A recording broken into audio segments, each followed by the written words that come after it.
Iran के supreme leader Ayatollah Ali Khamenei ने चेतावनी दे दी है कि अमेरिका की ओर से किया गया कोई भी हमला पश्चिम एशिया में क्षेत्रीय युद्ध को जन्म देगा। इससे तनाव और बढ़ गया है क्योंकि अमेरिका के राष्ट्रपति डोनाल्ड ट्रंप ने इस्लामी गणराज्य पर सैन्य हमला करने की धमकी दी है। ईरान के supreme leader Ayatollah Ali Khamenei की टिप्पणियां अब तक की उनकी सबसे सीधे तौर पर दी गई धमकी है, क्योंकि विमान वाहक पोत यूएसएस अब्राहम लिंकन और उससे जुड़े अमेरिकी युद्धपोत अरब सागर में तैनात हो गए हैं।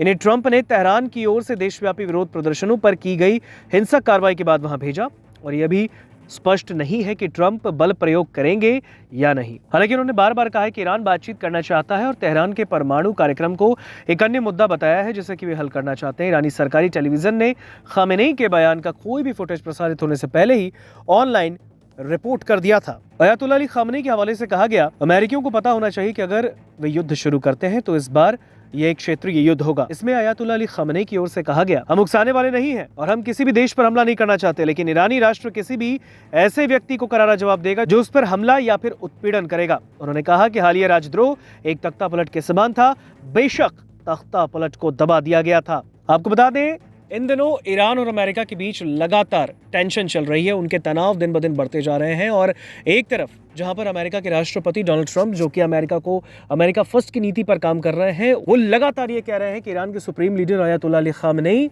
उनके सामने घुटने टेक दे, तो दूसरी ओर ईरान हमेशा से ही पलटवार करने के मूड में है। जब जब यूएस प्रेसिडेंट डोनाल्ड ट्रंप ने उनको धमकी देने की कोशिश की, तब तब ईरान ने पलटवार भी किया और इस पलटवार में ईरान के supreme leader Ayatollah Ali Khamenei ने साफ तौर पर कहा कि ईरान उकसाने वाला नहीं है, लेकिन किसी भी हमले का करारा जवाब जरूर देगा। हालांकि ये चेतावनी अमेरिकी राष्ट्रपति डोनाल्ड ट्रंप की ओर से सैन्य कार्रवाई की धमकी और अरब सागर में अमेरिकी युद्धपोतों की तैनाती के बाद आई, जिससे क्षेत्र में तनाव और बढ़ गया है। यानी कुल मिलाकर अगर देखा जाए, ईरान और अमेरिका के बीच की टेंशन अब खत्म होने का नाम नहीं ले रही। एक और जहां पर ट्रंप ईरान को घुटने टेकने पर मजबूर करना चाहते हैं, तो दूसरी ओर ईरान का साफ तौर पर पलटवार है कि वो अमेरिका के आगे नहीं झुकेगा। ईरान के सर्वोच्च नेता अयातुल्लाह अली खामेनी ने अमेरिका को चेतावनी दे दी है कि ईरान पर कोई भी हमला पश्चिम एशिया में क्षेत्रीय युद्ध को जन्म दे देगा।